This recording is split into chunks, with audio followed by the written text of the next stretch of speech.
ভক্তিতে মিলায় বস্তু ততকে বহুদূর।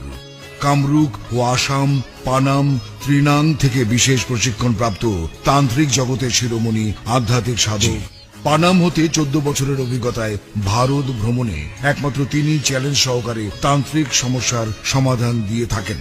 শৈশব থেকে সাধনায় গুরুজির আমন্ত্রণ মঘা শাস্ত্রীয়, বাইরের কথা নয়, প্রয়োজনে স্ট্যাম্পে লিখিত দিয়ে কাজ করেন যিনি, তিনি গুরুজি। অলৌকিক গুণ ক্ষমতার বলে যে সকল সমস্যার সমাধান দিয়ে থাকেন তা হলো স্বামী স্ত্রী অমিল, পরকীয়া প্রেমে আসক্তি, মনের মানুষকে কাছে পাওয়া, শুভ কাজে বাধা, প্রেম ভালোবাসায় ব্যর্থতা, বিদেশ যাত্রায় বাধা, ব্যবসায় উন্নতি, পাওনা টাকা আদায়, পাগল বিবাহ সমস্যা, বিয়ে হচ্ছে না বা বিয়েতে বাধা, বশ করে আয়ত্তে আনা, চাকরিতে প্রমোশন, মামলায় জয়লাভ, রত্ন পাথর ধারণ, জাদু টোনা বান থেকে ফেরানো, পরীক্ষায় পাশ ইত্যাদি। যে কোনো জটিল ও কঠিন সমস্যার সমাধান মাত্র 1 থেকে 7 দিনের মধ্যে সমাধান দেওয়া হয়। ভিপি ও